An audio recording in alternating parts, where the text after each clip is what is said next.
Best greetings to all drivers from the Audi GT 90 Championship. Good success.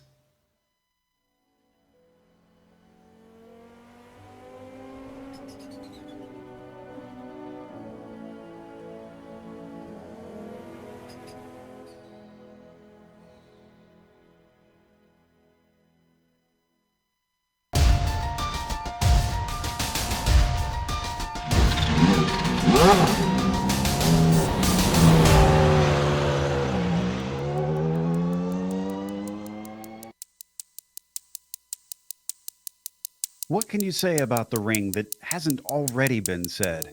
Often touted as the most difficult circuit a driver could ever tackle, it's hard to overstate the sheer magnitude and fearsome nature of this course. It's no wonder then that a series based on cars which tend to bring out only the brave would choose to race here. That's exactly what we'll witness today as we get ready to watch round 4 of the iRacing Kamel GT series, and you'll see it all live here on the global SimRacing channel. Hi, I'm Joe Peak, and with me in the booth is Adam Lindgren.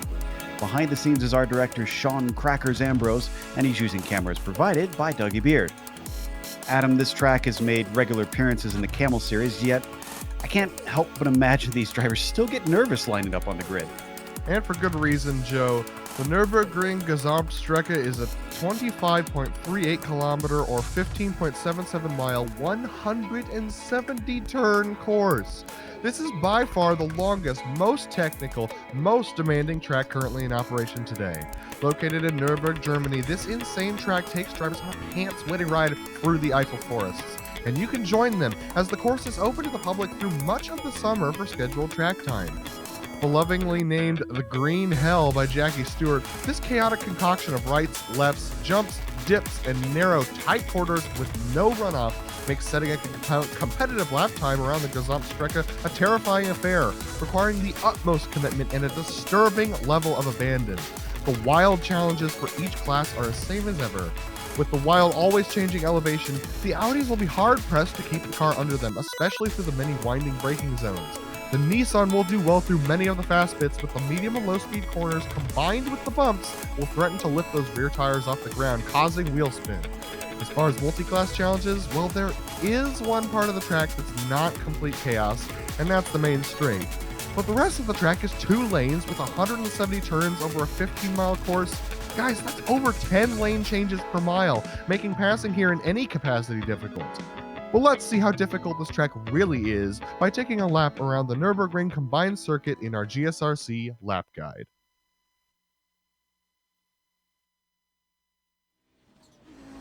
Alright, we've got Phil Lake in the GSRC Audi, so let's do a lap around the Nürburgring. The Yokohama S provides a great place for overtaking, but you can see just how long the braking distance is in this older car. You've also got to be careful with how tight this chicane is, because drivers might take different lines into here, and you can trip over each other. We don't have time to show a full lap, so jumping up to the Vidal chicane, you can see this is a much quicker chicane than the modern GP course. Don't expect many successful passes into here. But the bigger concern is the entry onto the Nordschleife, where it gives you a rude introduction to what you're in store for. It's easy to get sucked into the wall to the outside if you get back on the power too soon, so watch out. Down the ways, you reach Flugplatz. You're going to get a bit of air here, but you've also got to be immediately ready for the double apex right-hander that follows. You'll really pick up speed after that until you hit the Swedish cross. The big crest on turn-in for this fast sweeper definitely tests your bravery. It also makes the braking for Ehrenberg incredibly tricky. You might sometimes see pass attempts into here, but they can go horribly wrong. Later on comes Miss Hit Miss, which is named for the way you should attack its 3 apexes. You get no time to rest afterwards because then it's into Defense Valley. If you ask me, this is one of the toughest braking zones of the lap, and the lack of runoff means drivers often wind up in the Armco when they screw it up. One of the more well-known corners is the Lauda Kink. In this car, it becomes a frustrating complication for your braking into Bergwerks. This uphill right-hander is incredibly important because of the long, steep climb that follows. And at the top of that climb is the infamous carousel. The worst possible thing you can do here is try to take too much speed through it and pop out onto the flat. You're likely to slam into the barrier if you do. Later on, you'll get all four wheels off the ground at Flansgarden. But like Flukplatz, it chucks you right into a series of fast corners and a long stretch on the throttle. Closer to the end of the lap, you've got the mini carousel. Quicker and shorter than the other one, it can still lure you into attacking it too hard. That leads up to Gallows Hill. This is the most important turn on the circuit. Patience is required to avoid getting onto the power too early, but at the same time, you've got to carry as much speed as you can because this dumps you onto the Dodinger Hoa. It's the longest straight on the whole course, and at the end of it is Tiergarten and Hohenrad. It's a set of S's that gradually tighten with each back and forth. In qualifying, you certainly don't want to throw it away here because this is where you finally return to the pit straight at the GP circuit. It's frightening, it's narrow, and it's challenging, but hopefully you've now finished a lap around the Nürburgring.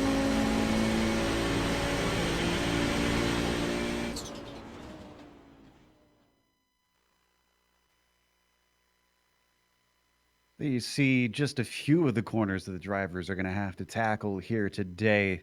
There's lots more to worry about, especially from inside the cockpit. But let's worry about the championship first, starting with the GTP Championship, which has been going on for 3 rounds now. As we come into round 4, Justin Albrecht up at the top of the points with Fabian Gerber behind him. So Justin, who has certainly found pace this season, might actually have the edge over Fabian if things continue his way, but it's going to be a very difficult fight for him. There you see Mukanos, Westphal, and Olenek round out your top 5. What about the GTO points down in the Audis there, Adam? How's that shaping up? Yeah, things are pretty close down here too. We have Joni Hagner with a 50 points on his record. He got ahead of Reed Miller by 9 points, but Reed moving up the standings to second place, up 6 positions. Good move for him last race. Jamie Hall, down 1 position, is now tied with Phil Lake for third, and they're 10 points back of the lead. And then we also have 2 drivers tied for fifth. That's Roberto Di Filippi and Remigio Di Pasqua, and they both have 35 points total, so they're 15 points back of the lead in the GTOs. And as you saw in the opening, thanks to Walter Rural for sending those thoughts out to the drivers here competing in the Milk Zoo Championship. We have a special Italian championship here in the Audis. Of course, Andreas Albertinetti up at the top with Franco Scurri, De Pasqua, and De Filippi very, very close behind. The top 4 separated by 6 points. Buscemi still in the mix, and there's a lot of racing left to go in the season, so he could also be in there, but he's got a bit of a gap to the group at the moment. What's today going to entail in itself? We've got the ring. We've talked about that, Adam, but what other details do we have in store? Well, this is round 4 of 12. These drivers get 2 drop weeks, and that's good because this track is not easy. But you know what else is not easy? The fact that they have to do 60 minutes around here. The usual race distance is 40, so this is one of their more longer courses, so this is kind of their endurance format. They have open setups right now, so that's very interesting, as well as 100% fuel, but you will definitely see a stop, Joe. We'll watch out for that. And let's go to our grid for today, starting with our pole sitter, Justin Albrecht, up on top. Fabian Gerber will be starting in P2. Apologies, as we've seemed to have lost picture. We'll try to get that back up in a second. Behind them, we've got Olenek third, Ardo Iamaki starting 4th in the GTPs, and it's Fabian Jungluth P5. Martin Krejcik will be 6th. Theo Schlere will be in P7. Heitor Sintes Guindo starts 8th today. 9th will be Gabriel Lanini outside of row 5 is Pablo Suarez in 10th. Then it is Clayton McLeod starting 11th, Renato Removieto in 12th, Jordan Westphal in 13th, and TK Yasagak in 14th. Eric Lukel joins us today, P15 at the start for him. Laust Olsen in 16th. Philip Weigert starts P17, Juha Ihalainen in 18th, and Ronnie Winberly in 19th. Adam?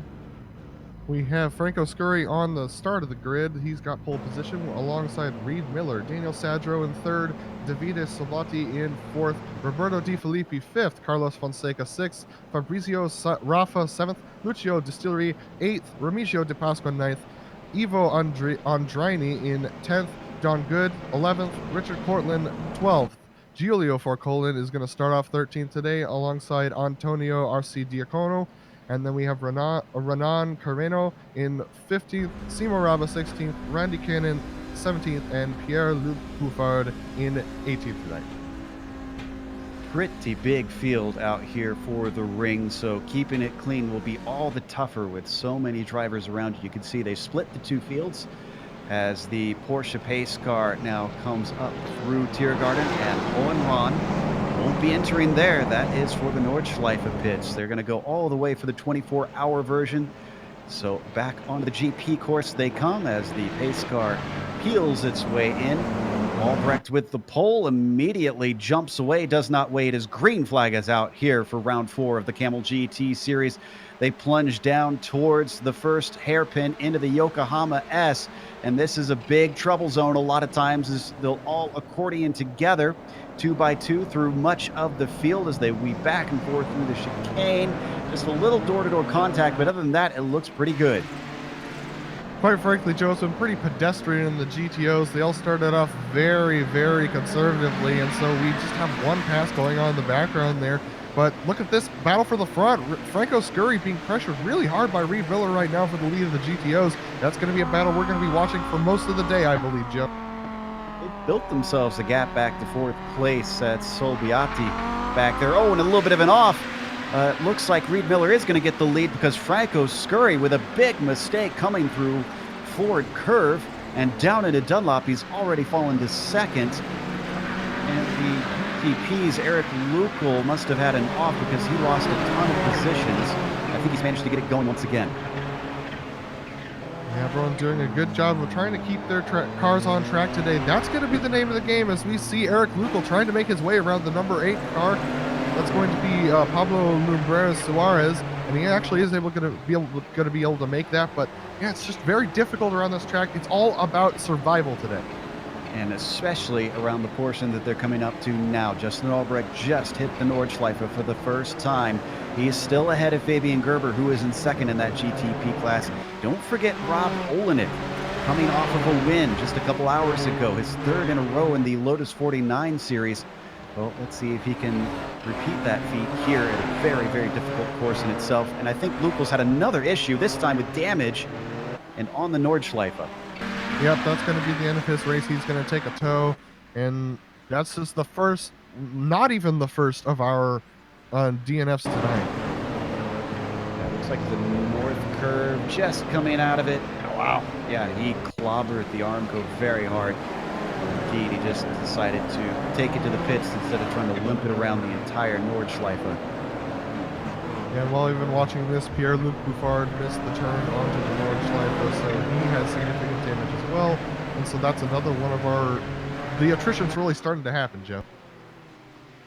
We kind of expected it to happen early. Let's head to the lead of the GTOs, though, because Reed Miller, ahead of Franco Scurry, is very tight. And, well, there's some long straights around this track. I have a feeling that the draft is going to give him some opportunities, Adam.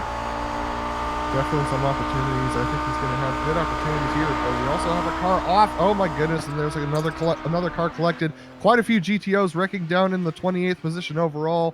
That is David Solbiati for Colin. They're just in the middle of the track right now. Yeah, Solbiati finally moved himself off the track. We've got the replay. He was the one sitting there for quite a while, and I believe this started with him. This is over Flugplatz. These Audis, from what I understand, they do get airborne at times, don't they? Oh my goodness, take a look at that dodge that he tried to make, and then he hits the wall. I mean, there are cars all over the track already, Joe. Wow. And looks like Cortland also involved in that. Andrini involved. There's Cannon as well, having severe damage. Does this start with the Nissan coming through? No, he just No? lost it over the overhill.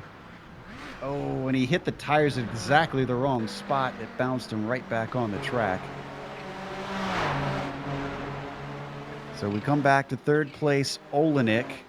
There's a lot of action behind him. If we go back to Sintez Guindo in 8th, side-by-side action between himself, Krajcik, McLeod is in there, Jordan Westfall. Oh, and McLeod is going deep down into Bergwerks. This is the start of the uphill, long run up Kesselchen, and they managed to get it sorted out. Everyone's trying to get as many positions as you can. Track position is really important around here, but you also have to be careful because even though this isn't an incident-limited series, you got to be careful around here because dipping though your tires in the grass is going to send you off. It's really easy to lose control around here. Oh my goodness, and they almost do! And Clayton McLeod, who had a bit of contact, and he gets run into as Vieto unfortunately gets into him. Clayton finally slides to a stop at the Armco, just past the move curve. And Renato had another incident after this. I think the damaged car. Oh no, it wasn't due to the damage. There was an incident just ahead of him with Schleret, as we're watching Clayton there, and Lanini just up the road. There you can see Renato getting into the back of it. It started with Lanini just losing his Nissan, sliding to a halt, and unfortunately it was a chain reaction behind him. It looks like Schleret having to do almost the exact same.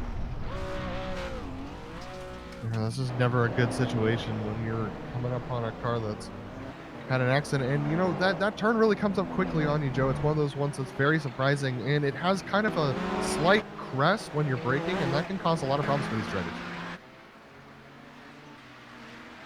So we head over to Don Good here in a nice little fight in the Audis. This is for 6th place. Good, climbing up a lot of spots here. The 26. Whoa! And there goes RC Diacono off into the Armco.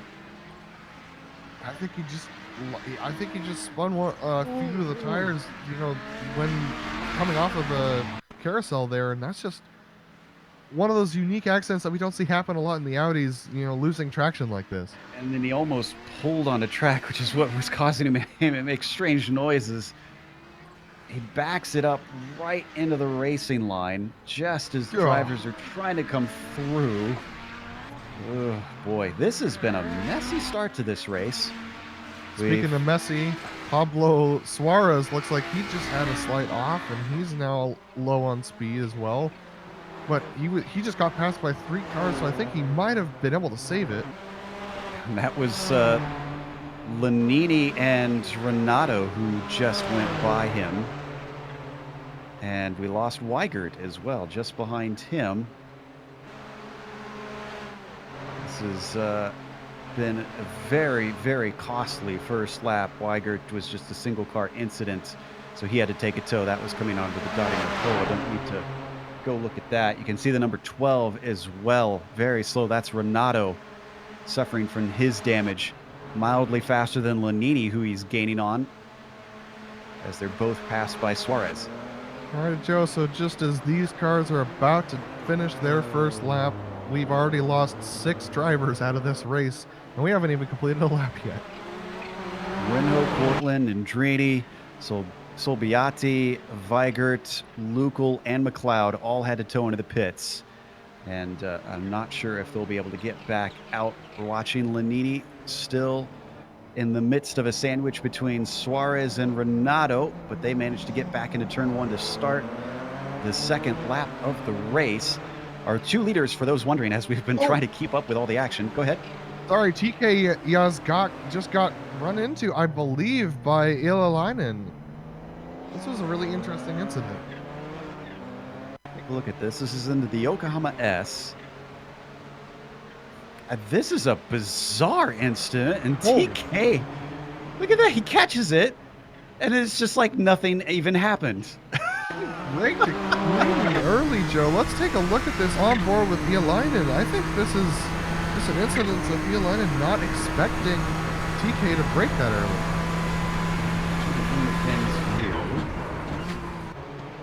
Yeah, he had to take evasive action very, very early on. Great job for him to try and get away from him. Great job by TK for catching that 360 spin and being able to keep going. Hopefully it didn't damage his suspension in the process. And I can report while we were watching that replay, Aitor Sintes Guindo spun his car as well as Gabriel Lanini. So these GTPs really struggling right now. Yeah, this is a battle that we're seeing between himself and Iamaki, the number 2 car, sitting in 6th, being trailed by Sintes Guindo. And that's Krejcik as well in the number 10, giving chase. They come down through Hatzenbach up towards High Oaks. This is a very twisty part, very technical portion of the lap, followed by a long, long stretch up to Flugplatz, which they are just about hitting now. Yeah, Joe, not a lot of drivers practice the transition between the GT circuit and the Nordschleife, so it's very interesting. It's not that surprising to see some accidents happening during that transition. But when these guys get onto the Nordschleife, a lot of drivers take time to practice this, and that's because it is, like we said in the beginning, really challenging. And take a look at these going around the outside. Iamaki has no way to defend, and through they go into the Swedish cross. Sintes Guindo now by. Heavy braking into Ehrenberg, and now they plunge downhill into compression. They've actually absolutely left Krejcik behind as well. Does not seem to have the pace to keep up with these two despite their battle. Well, as we've seen, just trying to survive this track will probably net you a good points day. So it's possible that he's just being conservative and just hanging out behind these guys.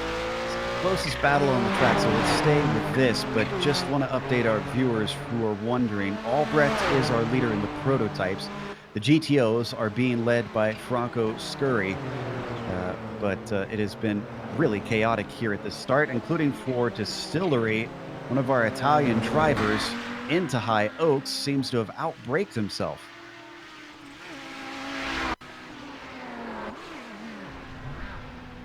Oh yeah, he totally did. And this is not. I can say this all day, but none of these accidents are like really that surprising. It's just one of those challenging things about this circuit is the braking zones are surprisingly long, especially in the Audis. But look at this, he just has no grip. He can't turn into the corner like he expected. We've had an issue for Antonio Arcidiacono. Trying to figure out where on the track exactly this is, but he also found the tires. And I think, oh, this is also in Hatzenbach. We don't necessarily need a replay. He did get it going. You could see the car is running, but he's now down to 9th and has already found damage multiple times. So Renato, after his initial damage, still continuing, has not gone into the pits to get that repaired. He's going to be down on top end, but he's still challenging Suarez. This is for 9th place here that we're looking at, Adam. Yeah, these guys are really close together, and that's a good thing for them because that means, well, that's a good thing for Rob Alfiano. He's got a really good opportunity to catch some draft up this hill, and I think that he's a little bit too far back right now. Yeah. But yeah, I mean, it's just surprising to see how close some of these GTP battles are. Yeah, we were watching on screen on board. You could see the car of Suarez become a smaller and smaller speck on the screen. And that was a graphic example of just how much Renato is lacking in top-end speed. So through the carousel they go, over the horrible bumps of that concrete. This could be where maybe he could catch back up in the twisty portions, and just driver skill could help him out. Yeah, but with that top end speed down, he's going to really struggle on the long straights, and that's going to lose him multiple seconds.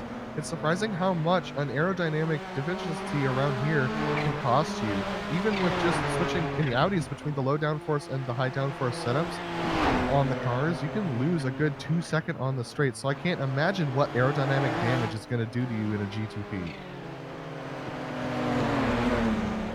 Look at that. He did, in fact, gain in this portion. Whoa! And around goes Suarez. I think that was mostly due to contact. Now got into the back of him. This is coming through Ashbrook that it happens. Here we see on the replay, yep, there's the contact. Just nudged him just enough right when his rear tires needed that grip, and that just upset the rear end of the car, and that sent him around. Now, as that was happening, I was keeping half an eye on Iamaki and Sintes Gayindo, because they were close, but they're coming through the mini carousel, and I think Heitor stretched the gap at the absolute perfect time, because now he's managed to pull away from Ardo. He got a bad turn through that corner, so that allows Iamaki to close up a little bit, but I think Iamaki's down on top end speed because of that contact early on. What if we could pull up the two speeds between these two cars just to get a look to see how they are? And indeed, I think Ardo is falling back. Yeah, look at the difference in the screen. Whoa! Guys, Suarez has had another problem. We won't have to go to it, but I think he's been contemplating towing at this point. He's just struggling to keep that car on track at this stage. Another one we don't need to check out at the moment. Simo Raba just a small off. As we come back to Justin Albrecht, our leader. And look at this. Fabian Gerber not able to keep up with Justin once again. Yeah, Fabian is 6 seconds behind and losing about 2 seconds per lap. Now, granted, these laps are quite long, clocking in at around 7 minutes and 17 seconds. But still, that's a significant amount, especially for Fabian Gerber. We've seen him challenge Justin quite a bit in past rounds. So either he's saving his stuff, and he don't, but very interesting. And it looks like Ardo Iamaki had an issue. I think he's just getting his stuff repaired. His lack of top-end speed has forced him to come in and try and get that fixed. As we take a look at our leader in the GTOs now, Franco Scurry, 2 seconds ahead of Reed Miller. About how far back do you think they'll be able to feel the slipstream in these Audis, since we always talk about them on long straights like this? I think it'll be somewhere around 1.2 to 1 second. It's not much further than that. So Reed's not really going to be able to feel the draft here. And he's also got a little bit of front end damage, and that could be affecting his top end speed as well. So a lot of drivers with damage right now, and that's really going to affect their race long term. You're right, just checked it myself, and he was about 5 miles an hour down on the straight. So Reed is struggling a bit. We'll see if he can catch him up like we saw Renato do to the cars ahead of him in the twisty bits. They come across the line for another lap ticked off. We're a quarter of the way through this race now, and already drivers are suffering the effects of the ring. Checking to see where our battles are. We've lost about 10 drivers right now. Our recent losses are Randy Cannon, Ivo Andrini, and Distillery as well. Those are drivers that have lost time. Theo Schleret has come back onto the track after taking damage repairs. A little bit of credit, because you keep talking about if you just keep the car on track, you'll get a good result. How about Jordan Westfall? 13th in qualifying, and he's in 5th right now, just by avoiding everything that's been happening around him. He's about 10 seconds back from Jungbluth up ahead. I don't think he cares at this moment.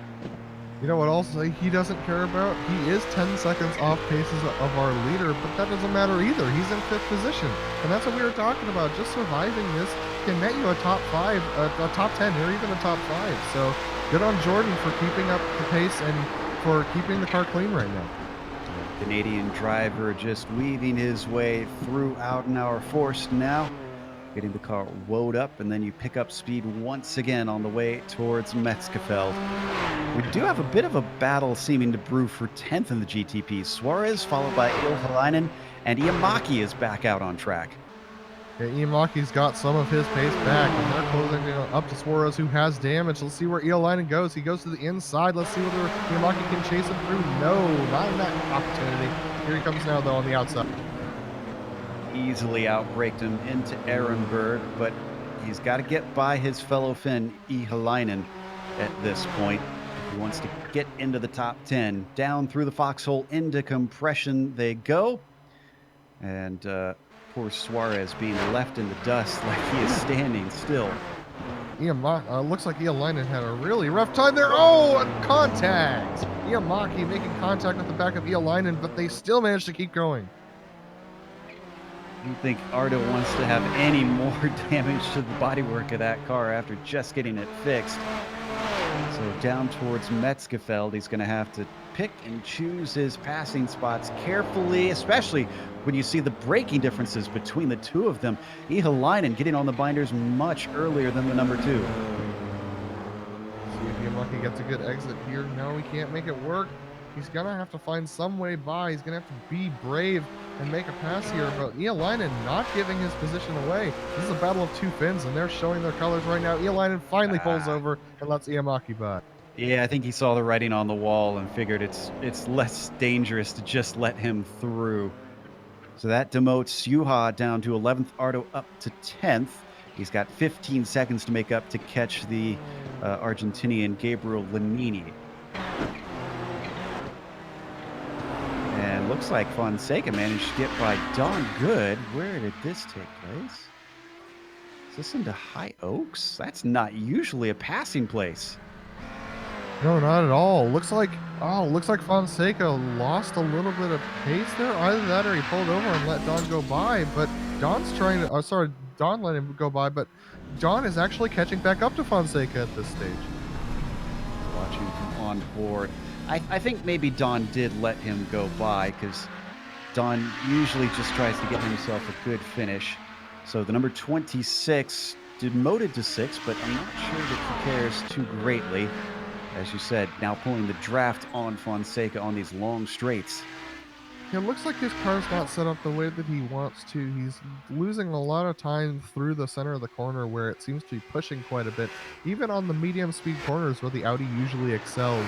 So it's possible that all these drivers are in survival mode, but he might be in just, kind of a sort of limp home mode. But when you're limping home around the Nürburgring, it's still a stressful experience.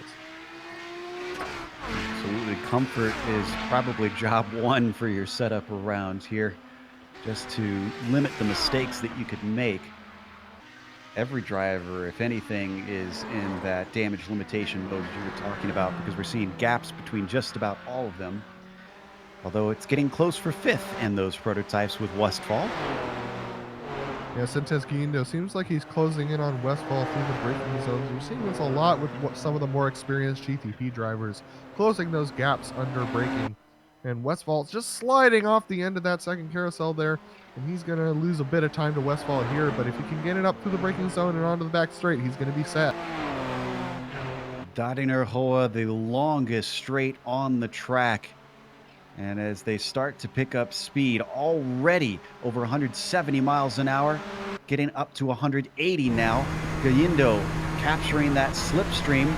There is a little bit of damage I can see on Westphal's car, and that is affecting him.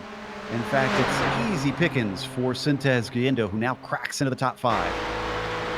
And speaking of damage, it looks like Ialainen about 30 seconds ago had an incident somewhere out on track. He lost a couple of positions and is now back to 11th place. I think he was there before. He just lost a bunch of time. And Suarez has actually caught up back to him because of that error.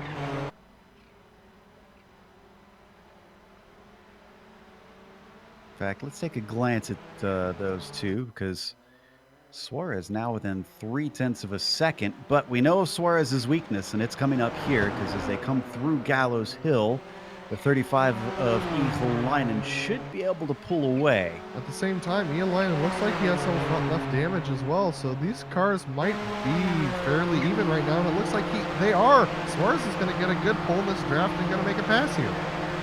This is going to be a foreign feeling for Juha, as now he's able to get by, and that promotes him into 12th position, into 11th position. If Ialainen wanted to, he could fit back into that slipstream of Suarez and probably pass him back, but I think he's willing to give this spot up right now. Checking to see how we are in terms of traffic, because usually not an issue, but even between these two cars and their drastic differences in speed. But yeah, it looks like Albrecht has over a minute to the first of the GTOs. So yeah, he's still got There's some quite a time. bit of time to gather up. Oh, and Pablo Suarez has had enough of dealing with this low speed on the straights. Iamaki as well coming in for some more repairs. This is the second stop, is it not, for Ardo? It is, yeah, it's definitely the second stop for him. I mean, look how crowded that pit lane is, Joe. I mean, it's just there's so much attrition around this course. Actually, you know what? I wonder if that was a scheduled stop for Ardo now. Maybe his first one was to get the damage repaired, and then this one coming in for fuel.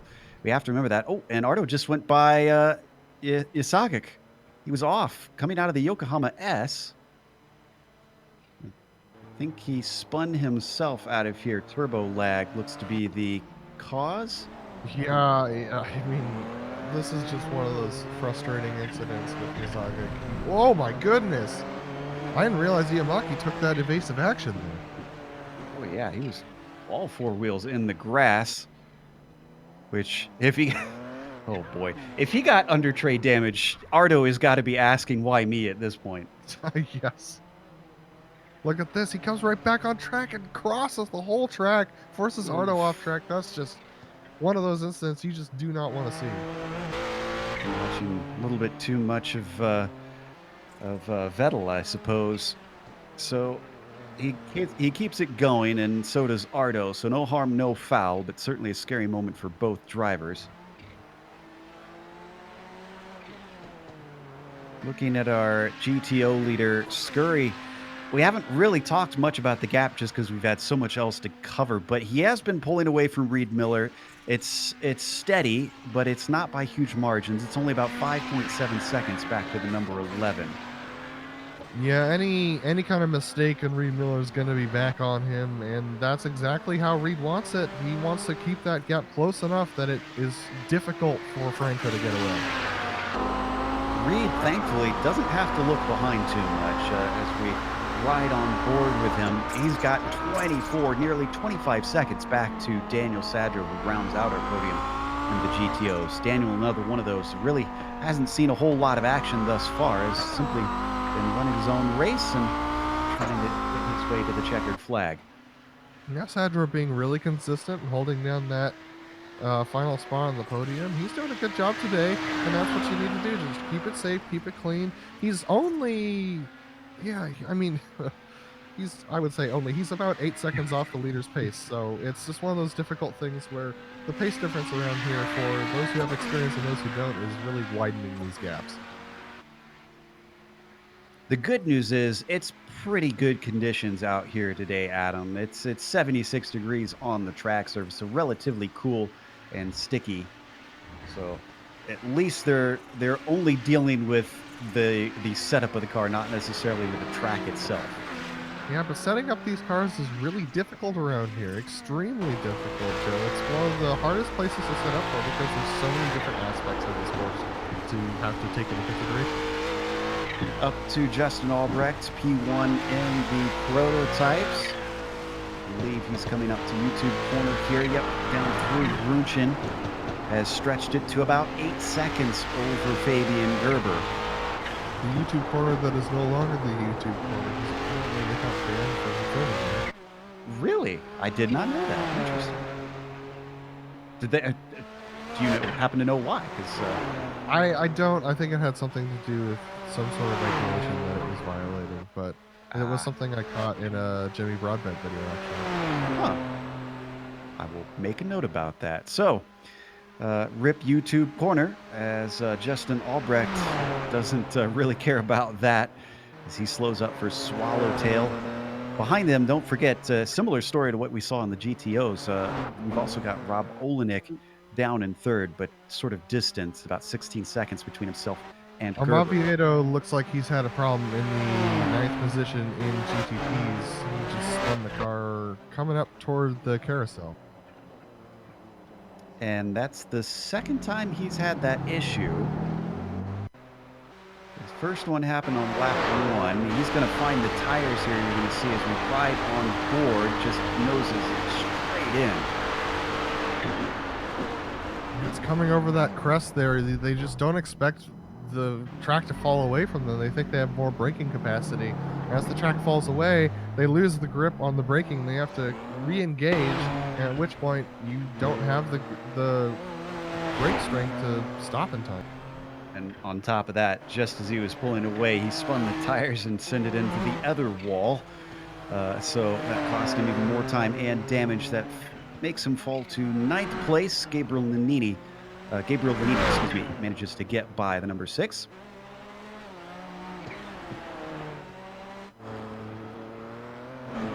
Gabriel well behind the next car up of Martin Krejcik. Getting a little cloudy out here now on this part of the track.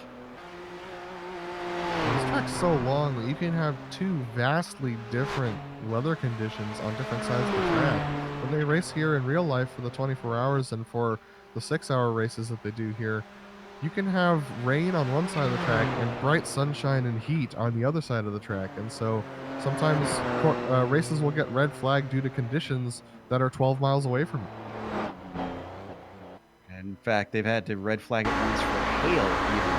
After this race, go and look up on YouTube for hail Nürburgring, and you'll see an absolute nightmare. Those drivers had to crawl through that. We're on board with second place GTO driver Reed Miller right now. One thing that I also love is just looking at onboards, even in the sim for this track. It gives you a good perspective of how tough it is to drive here. Yeah, Joe, I think looking at how these GTOs are driving, I think most of them are going to decide to take tires on these pit stops. They're sliding around quite a bit, and with survival being the name of the game, it's not a bad idea to take something that's going to aid you in staying alive.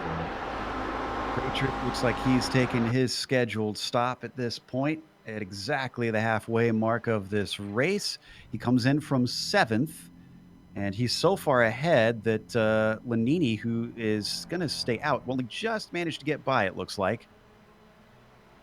That's David Solbati in the P16 Audi, and he's coming off of a long time in the pits for repairs, so not something concerned. We have Distillery in as well, but he's been in for quite a long time. I can't even do that math in my head, Joe.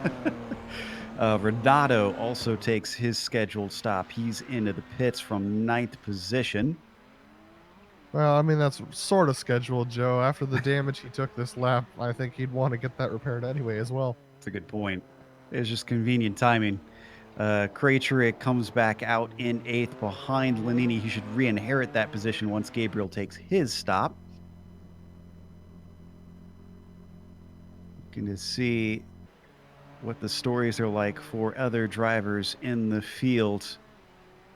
I do believe that Laust Olsen, where did Laust start? 16th? Okay, so up to 14th, gained 2 positions here in the number 22, but you can see as well some pretty bad damage on that car, the Scandinavian. Joe, Franco Scurry just was down on speed. It looks like something's going on with his car right now. I think he just maybe slowed missed down. a shift? Or I think he either missed a shift and couldn't re-engage. This is a really weird moment. It just happened a couple seconds ago. Let's see whether we can take a look at this. Is this just... this was in Swallowtail, was it not? I think so, yeah. So, yes. Yeah, right here.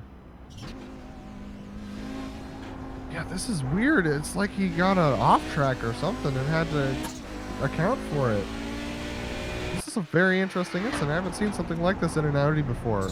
Let's see whether there was a misshift. I'm not sure that you could get a cut course at this point of the track. I'm guessing it's got to be a misshift. Okay, so he dropped it out of gear and couldn't get it back in. This is a problem that the Audi has.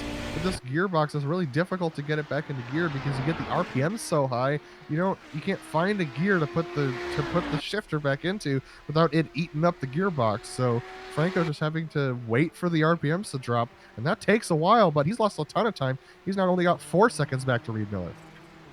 Those are the sort of mistakes that Miller's waiting for.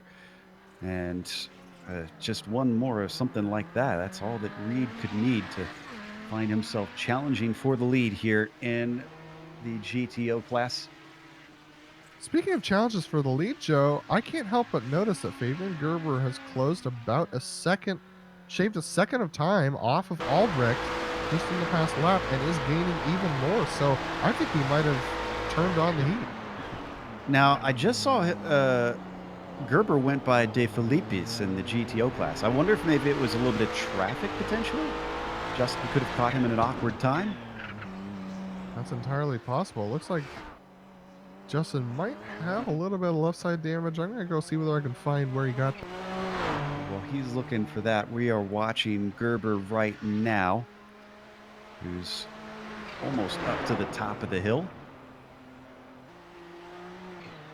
In fact, he has hit the top of the hill and is now coming through Vipperman and up towards Ashbrook. Yeah, Joe, it looks like Justin caught that Audi at the lowest point in the course and then had to wait up for about a second to a second and a half to try and get by. So that's where Fabian found his time. But look at this. Fabian losing time now, Justin pulling away again.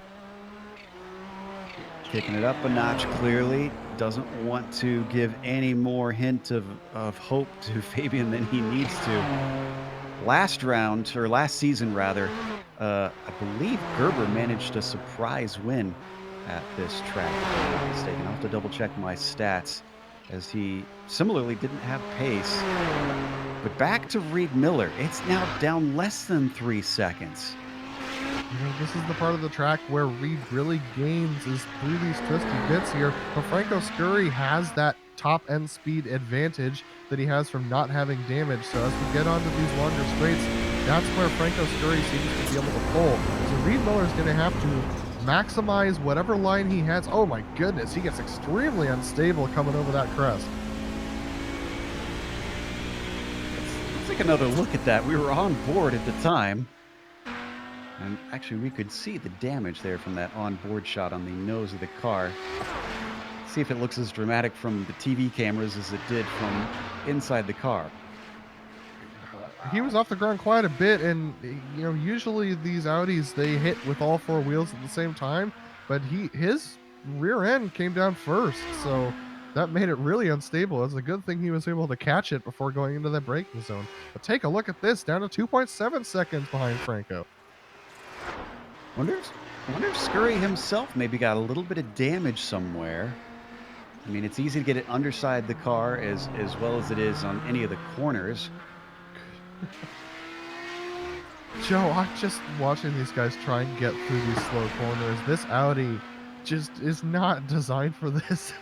And it's really struggling right now trying to get through the slow corners. These guys, when they get down to low speeds, those front tires just do not want to turn right now. Taking a look at the Italian leading the way. And just let's stay on this, but I can report that Olenek has now come in for what I believe is a scheduled stop. He's the first of our front runners to do so. Looking back from the rear. Oh, Reed's down on pace. It looks like he missed a shift, I think. Ooh, in a very scary spot to do so. He was in hit and miss. In fact, as he was trying to get the car going, he had a couple wheels in the grass. Here's the replay. He's coming through and... Oh, yeah, he just misses the corner, puts it out there. Wow.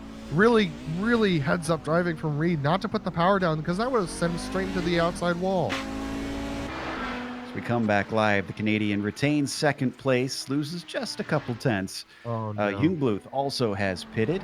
Joe, I can report that Rob Olenek, I believe, missed his box entirely. No, it looks like he found it. Okay, so this is just a glitch on timing and scoring then, because I was concerned that he had missed his box entirely and sat there for 20 seconds waiting for himself to take fuel when he wasn't getting it. Yeah, he did come and stop. Sometimes timing and scoring can be a bit weird on a track this large. As it's the number 7 taking an odd line coming through the first corner. Meanwhile, Krajcik, was he just overtaken by Iamaki? I believe Or is that Iamaki? so. Yes, it was down the Dottinger Hoa. Let's take a look at this one. I think Ardo caught the elusive slipstream in this Nissan instead of it actually being a body damage pass, as we've seen.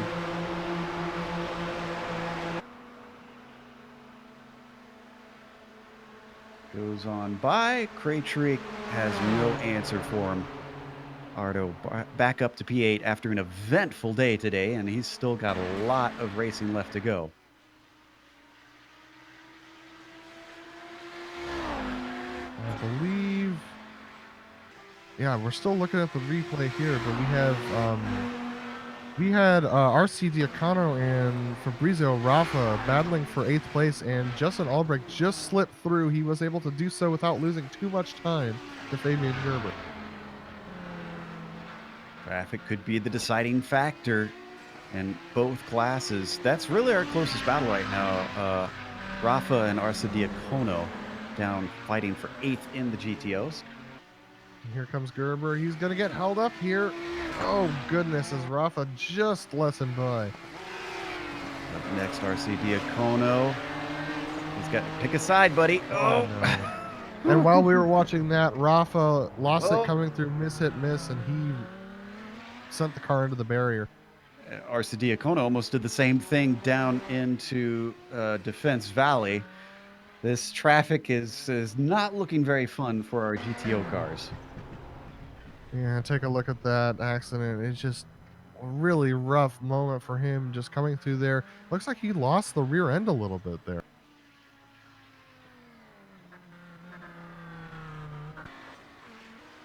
So a hard hit into the metal barriers for him. He's certainly going to make life difficult in the remaining 20 minutes of this race. Currently climbing up through Kessel Chen. Oh, and Rafa's bended again. So, yeah, he's definitely going to have to take that one to the pits. And speaking of pit stops, Franco Scurry is coming down the long straight right now. Let's see whether or not he decides to pit. Up towards Tiergarten. Scurry now having to get on the binders as the track weaves back and forth tighter and tighter in those high speeds on the Dottinger Hoa.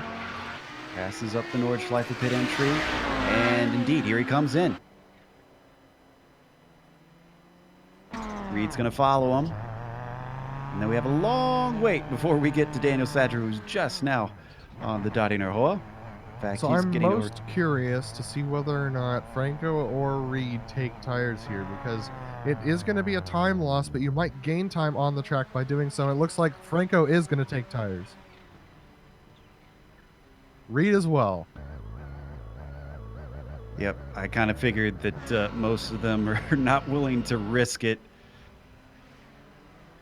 This is a track that is risky enough as it is. I don't think there's really any need to take some great gambles, especially this early in the season.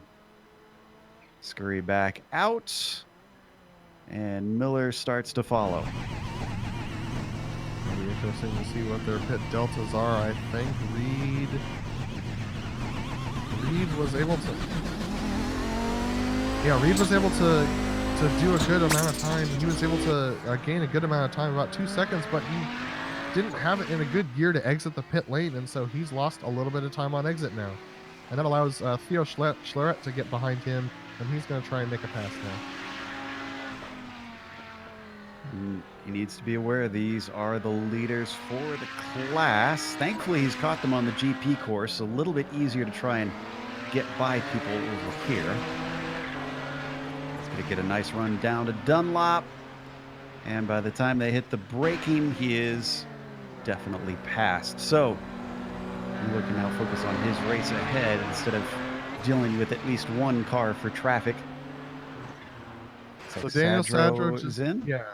He just pit and he took tires and fuel. He took quite a bit of fuel. He's going to be over 10 seconds slower on the pit lane. Looks like we have Fonseca and De Pasqua in right now. We're on board with Pasqua as he's taking his fuel. Let's see how long these guys spend on the lane.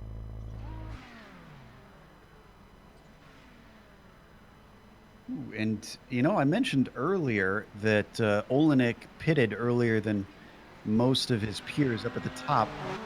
This is maybe come back to bite him because he's now caught up behind Sintez Guindo.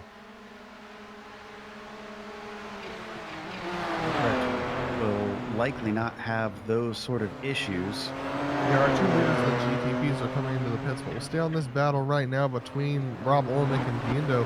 He's going to have to get by these guys really quick if he's going to want a chance to catch up to Gerber.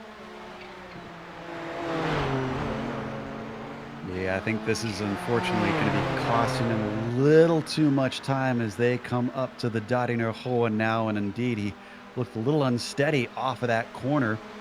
He might even not even catch him down the straight here.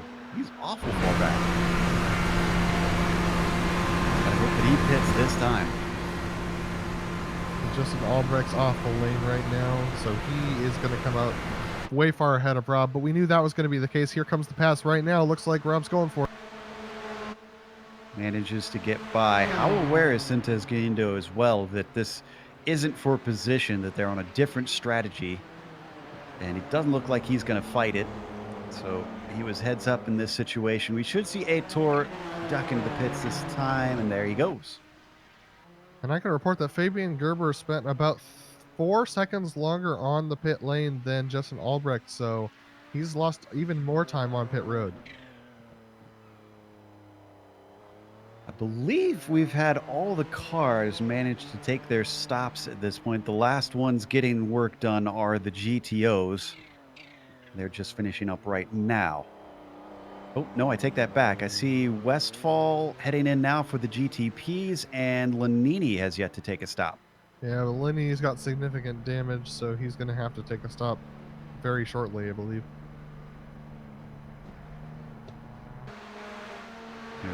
Take a glance at Lanini's car. Yeah, he just got passed by Iamaki on the straight, and they're a good 20, 25 miles an hour different on straight line speed on this straight. So Lanini just trying to limp home at this point. Also, Westfall, now that he is in, Ardo Iamaki, despite extra stops, is coming up to the front stretch right now. Westfall still stationary. I think Ardo's going to get him. And there he goes. So, Ardo now up to 6th legitimately. Yeah, and this has been a really rough race for him, but he's on a good recovery drive right now, up to 6th place. Fabian Jungbluth is a little bit too far up, so is Guindo, so I think this will probably be where he ends up if he's able to keep it clean, barring no mistakes ahead of him. And, you know, that's a big if, Joe. We've seen a lot of mistakes today, so it's possible. Oh, commentator's curse, of course. Well, there goes that. Poor Ardo was all alone as well. So that was all on him coming out of Ford.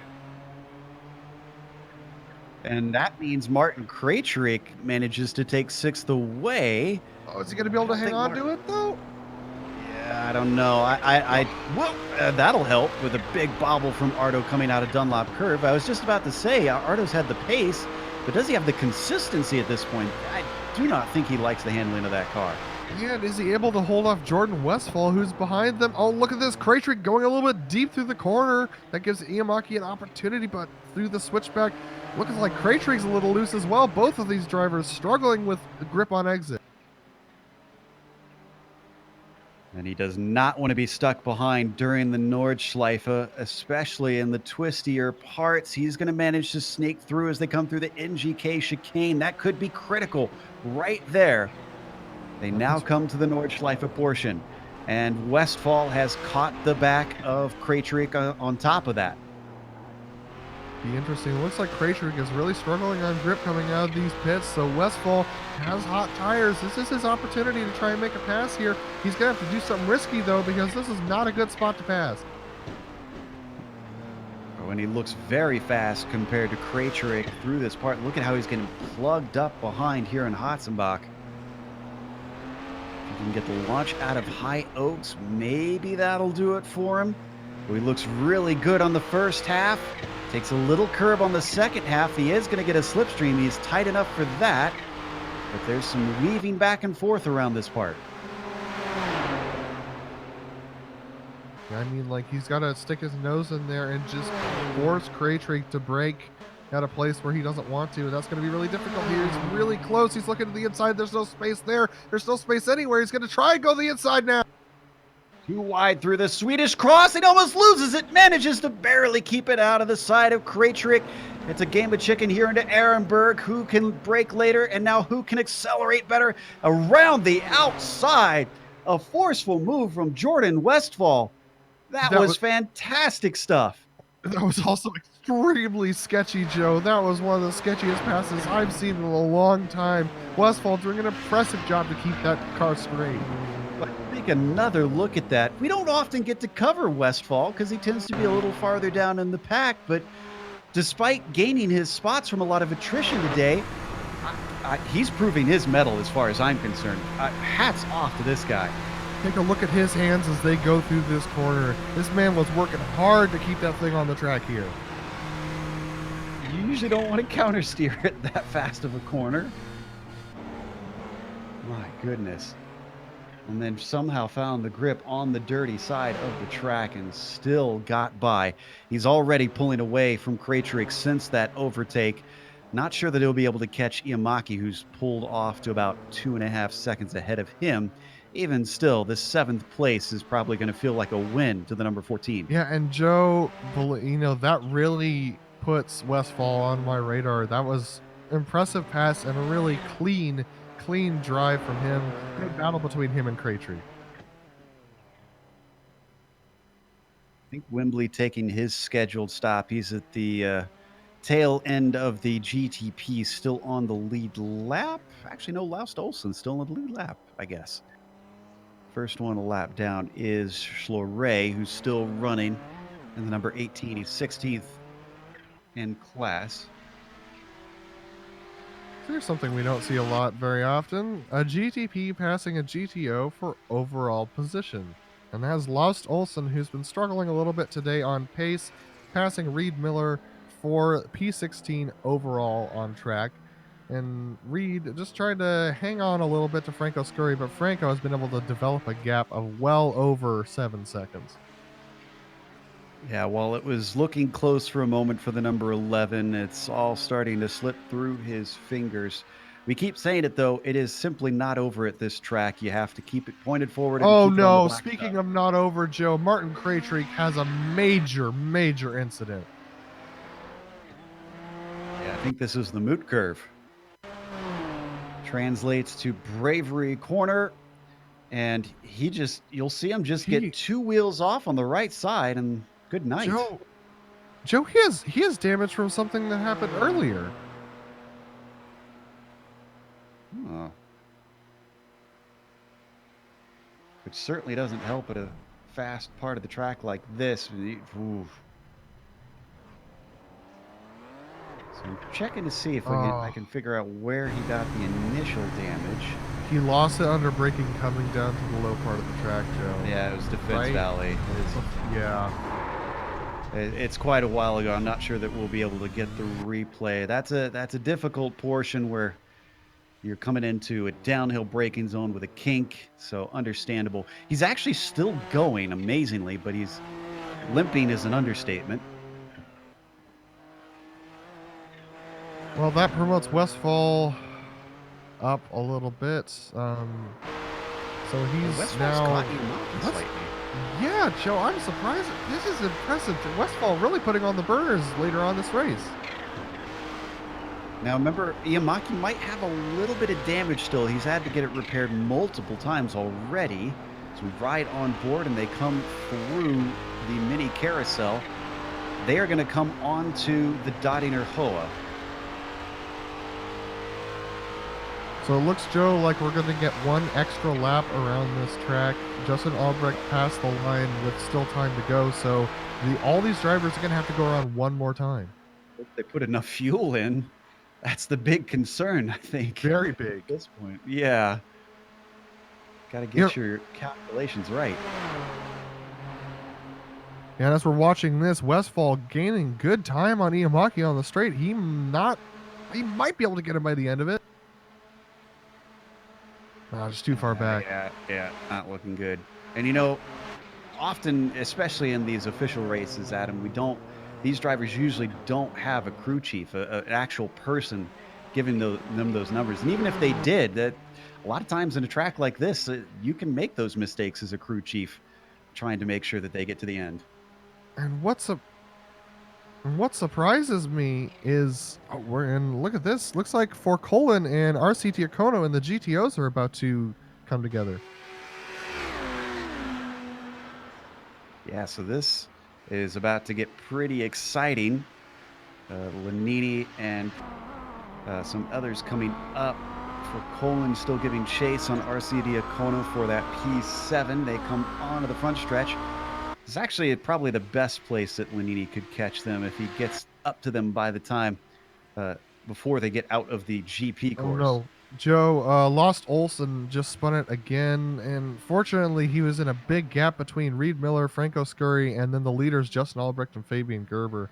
But I was a little bit concerned there that he was going to be on track in the path of Justin, but looks like he's okay.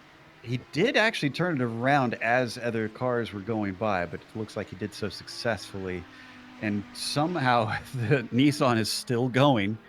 He's in 15th still. But this is a lot of drivers with a lot of determination not to give up. Oh, Craytrick around again. This was him trying to brake as he worked his way up towards Tiergarten. Don't need to see this, but he has a very ill handling car, and I think he's going to have to retire it. Really, the closest battle we've got now is for that 6th place in the prototypes. Iamaki ahead of Westphal, who is not falling back. And we talk about how good and how much we've been praising Westphal. This has got to be something of a confidence boost. Iamaki is a known hot shoe, especially in this car. And for him to be sticking with him, damage or not, that's got to feel good. Very good, especially around this track. This is one of those tracks where if you gain time on your competitor, you get that big grin on your face because you know that you've got this track down a little bit more than he does. And look at this, Jordan Westphal just confident, nailing those apexes all the way through. I mean, this man is on rails right now. We come up towards the Swedish cross. I get the sense that all he needs to do is get close enough to be in the slipstream, and braking way later down into Ehrenberg will certainly help that. If he gets in the slipstream and he could get by, he could have himself that 6th place back. I mean, he's quite close right now, Joe. He's gonna look at this. He's gonna have opportunities earlier than he might even want to try and make this pass. So he doesn't really have that much of a chance to catch up to Sintes Guindo, so he might wait this out and pass at a good opportunity. I have a lap and a half left to do it. Staying within about half a second through much of the circuit. Right on board with Jordan out of Metzgefeld, now down towards Kallenhard. You know, I stand corrected, Joe. Sintes Guindo just had a spin. He didn't damage the car, but that's heats up his rear tires, and that can promote more spins.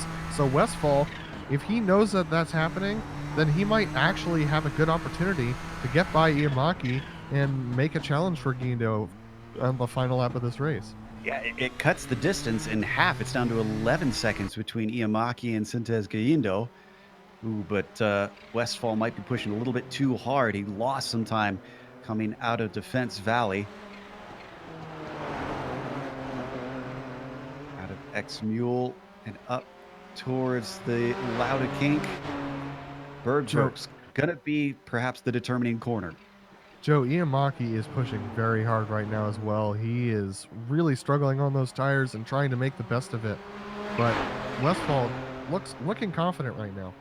Don't need to go to it, but I can tell you that Juha Ihalainen had an issue in the north curve. He got the car going once again, didn't hit anything. Up the hill, starting to gain.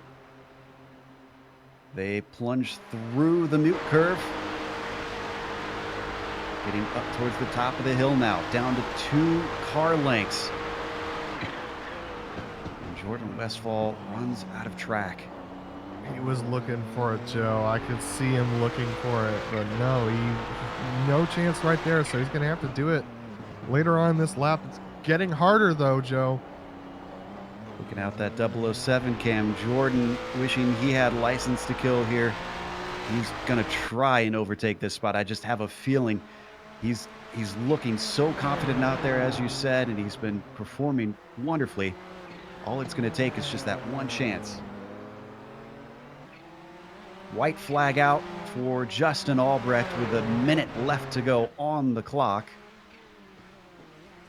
He didn't duck into the pit, so he feels confident about his fuel. And he set the fastest lap of the race.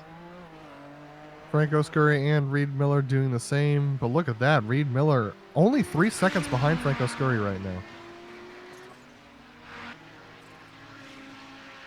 To give you an idea of the difference between Albrecht and Gerber in this race, Albrecht's fastest lap 3 seconds quicker than Fabian Gerber. It's rare that we talk about someone being quicker than Gerber, but that much quicker, even around here, is impressive. Yeah, especially around here, Joe. As we take a look at the lap comparison between Albrecht and Gerber, take a look at that. Gerber just falling away. Looks like Gerber had a problem on lap 7. He must have. I believe that was his pit stop lap. Yep. That would explain why it was 8 seconds longer. Those two coming in and having the difference there in pit lane. Obviously, a little bit more odd here, our lap comparisons compared to usual, with this being the ring. Still, you get the point that Albrecht is flying. So is Reed Miller, who's now cut this gap down from, wasn't it up to about 5 or 6 seconds, down to 2 seconds. It was at one point up to 8 seconds. So Reed Miller putting the burners on light here in the race. This is the last lap. So if Reed wants to challenge Franco for the lead, it's going to have to happen now. Looks like Jungbluth did not lose a position, but spun the car out coming onto the GP circuit. So Fabian got it going once again, but is well off the podium and is not looking like he's got an opportunity unless someone ahead of him has a big wreck. Joe. Take a glance at Justin Albrecht Oh now. no! Iamaki didn't have enough fuel in the car. He's going to have to come in for a splash. Wow. And that could have been affected by that damage. That can hurt your gas mileage. This has been a race to forget for the number 2. Gifting 6th place to Jordan Westphal in the number 14. We were joking about getting a safety rating gain today just by, getting the laps in. Jordan's going to have an I rating gain today, the way he's finishing. Yeah, Jordan doing a good job. He just needs Guindo to make a mistake as well. And take a look at this. It looks like Justin Albrecht made a pass by Franco Scurry. Fabian Gerber also going by Franco Scurry right now. So all these drivers doing a really good job of keeping out of each other's way around here. We haven't had a lot of multi-class accidents, so that's a good thing.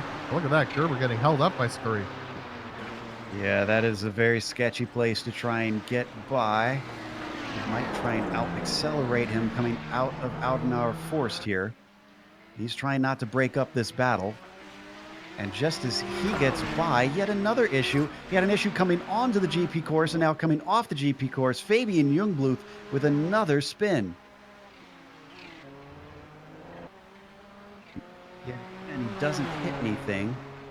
Let's take a quick glance at this one. I think this is a bit of an underrated corner. I don't even know if it has a name, but the entry back onto the Nordschleife. Watch this here, Adam. Yeah, no, Joe, this corner is my least favorite in all of racing. It is so challenging, so bumpy, and so unusual that if you don't hit it just right, you're going to fly off the end of it. And if you do hit it just right, you still have a risk of spinning it around coming off the exit. So I don't blame Fabian for spinning there. It's just a really tough corner. And it's almost like a street course coming off of it with that wall right to the right side. So no margin for error. Jungbluth again did not lose a position. As we come back to the Buckeye, our points leader here in the GTP Championship is going to extend that lead as things go. He climbs up Kesselchen, up to the top of the hill, and eventually braking here for Stylstrecke. Let's not speak too soon, Joe. He's got over half a lap to go still, so he's going to be high pressure to keep this thing clean. That's Wimberley ahead of him. That's a lapped car. So, again, just going to have to work his way around that. It looks like Leinen just towed, Joe. Oh, and on the last lap as well. Well, that is disappointment as we take a look at our leader in the GTOs. Yeah, not sure that we'll get to it, but Juha actually, did he have... Oh, you know what? Juha had a hardware issue of some sort because the car just suddenly veered to the left in the middle of the Dodinger Hoa, and he went for a tumble. Unless he actually did have suspension fail or something on this car. Which I guess still counts as hardware failure of a sort. Yeah, it's not something that we see very commonly, so I would expect it to be more of a hardware failure issue. Right on board with Justin Albrecht, now in the latter stages of the lap. Working his way through the Beloff S's. Weaving back and forth, changing camber constantly in that portion. Up the hill, over a crest here in Swallowtail, and then it's back down towards the mini carousel. You know, Joe, just finishing a race here is cause for celebration, but to win one, that is very impressive. And Justin Albrecht is on his way. He's not there yet. He still has some lap to do, but as he comes here, through here onto the Dodinger Hoa, Justin just has a couple more braking zones to go, and he will have secured victory. And with a 30-second gap, I think this is a sigh of relief here on the Dodinger Hoa. And this is Fabrizio Raffa that is ahead of him. So that is a lapped GTO that he should be able to get by pretty easily. Albrecht getting that speed up 180, 181, 182 miles an hour. Getting incredible speed along here. And in fact, he doesn't really need to pass this GTO car. He could patiently stay behind, but he's going to overtake him anyways as Raffa pulls out of the way. Up to the line, another victory for Justin Albrecht here at the ring. He is really showing that he is putting the challenge to the Finn. Fabian Gerber, he's going to be struggling this year to try and catch Justin Albrecht, and that's the opposite of what we've seen in years past. Justin really putting in good tone. See, I think Franco Scurry is just about home, but he's not safe yet because Reed Miller's within about 1.3 seconds. That's just on the cusp. It might be too little too late as they get overtaken by... Yeah, that's Rob Olenek ahead of him. Reed's getting draft off of Rob. This might change everything. It might be a little bit too late, though. Reed's going to get a good draft off of Rob. Those two, I believe, are teammates, so this is really interesting. Rob giving Reed a draft. He's going to try and make his way up to Franco, but I think it's going to be too late, Joe. Just to within a few tenths of a second as he now brakes, and he's braking as deep as he dares, maybe a little too deep. That is indeed too little too late for Reed Miller, but he gave it his all. Franco Scurry could not be caught. He wins today at the Nürburgring. Close battle. Close battle. Oh, and Aitor Sentes Gallindo, did he have an issue? He must have, because Jordan's now in 5th. Jordan Westfall. Top 5. What? Wow. He's going to be beside himself. I think I saw Gallindo at the side of the track at some point on this lap, unless he's just shy on fuel and trying desperately to save. Let's see if we can figure out where exactly this happened.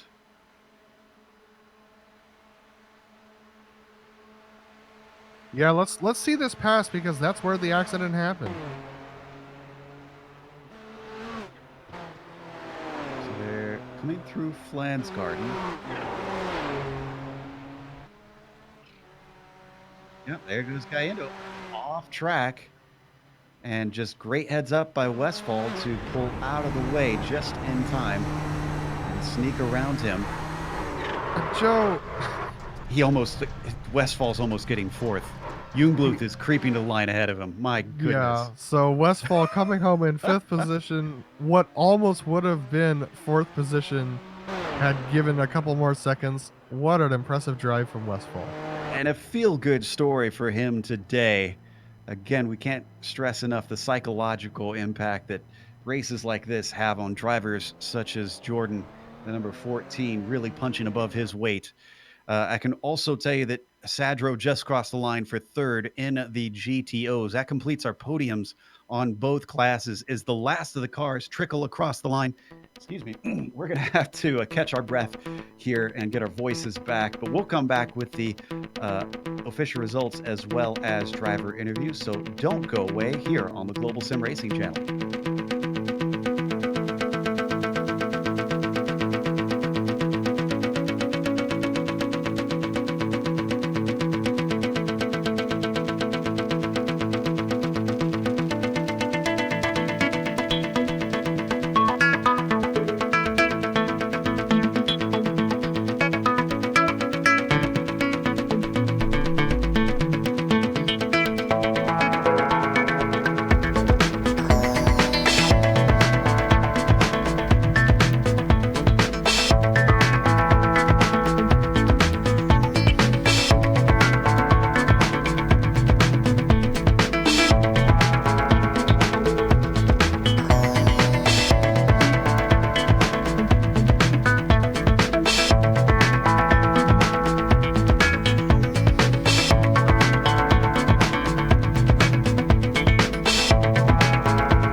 Welcome back to the Nürburgring. We just watched round 4 here, and as we watch that magnificent pass one more time on replay, so let's not forget that it's Justin Albrecht who set the pace by a wide margin here today, winning by over 30 seconds over his longtime rival Fabian Gerber. Olenek rounds out the podium with Fabian Jungbluth. Speaking of 007 cams, he's had never say die on his mind as multiple spins couldn't hold him down and he still managed 4th place. Jordan Westfall got a magnificent 5th place from 13th on the grid, and Heitor Sintes Bindo finishing 6th for himself. Ardo Iamaki, just a mistake-laden race, and unfortunately he's going to have to take this one into account for the points in the season. It certainly won't help Gabriel Lamini to be P8. Behind him in 9th, it was Suarez, with the top 10 being rounded out by TK Yasagak. Then in 11th, it was Renato Hermevieto. Excuse me if we've pronounced that wrong. We'll have to work on a Brazilian, or Portuguese rather, for that one, with Martin Krejcik finishing in 12th. Juha Ihalainen in P13, and Ronnie Wimberly rounding out your 14 finishers there in the GTPs. Then we have Franco Scurry coming home with the win in the GTOs. Reed Miller coming home just short, even with help of the draft from Rob Olnick at the end. Daniel Sadro's going to round out your podium positions in the GTOs. Then we have Carlos Fonseca. We have Remigio de Pasqua coming home in 5th place. Don Good, a good finish for him in 6th. Antonio RC Diacono in 7th place, up 7 positions from his starting position, so a good race from him. Roberto Di Filippi in 8th, Giulio Forcola 9th, Fabrizio Raffa in 10th place, Randy Cannon coming home in 11th, and Davide Solviati in 12th, Richard Cortland in 13th, Pierre-Luc Buffard 15th, Simo Raba 16th, Ivo Andriani 17th, Lucio Distillery 18th, and Renan Carreno did not start. And we've got drivers to talk to after that. So why don't we pull up our second place finisher here in the prototypes, Fabian Gerber, who tried his best to try and keep up with Justin Albrecht, but didn't seem to have the pace today. Fabian, it's unusual for us to see you falling back from Justin. Did you not feel comfortable in the car today? I in the car, yes, but not on the track. I'm not really an expert on this track, and I don't even like it, to be honest. So I expected that, to be honest. Well, looking forward, I suppose then you've obviously got a bit of a deficit to Justin Albrecht, but it's not dire. Do you see any strong tracks in the future on the schedule that you anticipate you can maybe chip away at that lead? I don't know. It's you never know. It's it's difficult to say. There are tracks coming that I really like, that I've won before, but Justin, you saw today how fast he is and how well he does this season. So it's going to be difficult. So I'm not really thinking of winning the championship. I'm just thinking of I hope I can keep up. That's pretty much all. Seems like a fair goal. Now, speaking of the tracks this season, that's been something of a talking point within the community. How do you feel about the schedule this season? Are you pretty satisfied with the choices we wound up with? Yeah, we had a lot of discussions about the tracks recently, because some me too were thinking it would be better if you have popular tracks only. So this season is all the tracks with the most popular tracks. So iRacing has, statistically at least. So I like most tracks, yes, to be honest. Mostly Monza and Watkins Glen is on there, Spa is on there, Road America is on there. Everything that's really great and should turn out great races. Well, we look forward to some more action like we got today. Again, commiserations on the second place, but still a podium for you today. Thank you very much. I'm not unhappy about it. I think most would be unhappy. That was Fabian Gerber second. And up next, we have our winner over in the GTO class. Adam's caught up with Franco Scurry. Franco, what an amazing race from you today. Really clean, really consistent. It was only in the first lap or so where Reed Miller was challenging you hard for the lead. Franco, how did you manage to keep ahead of Reed? Oh, thank you. I'm very tired. Reed make a very good race. First, sorry for my English. I'm very old and I forget many words.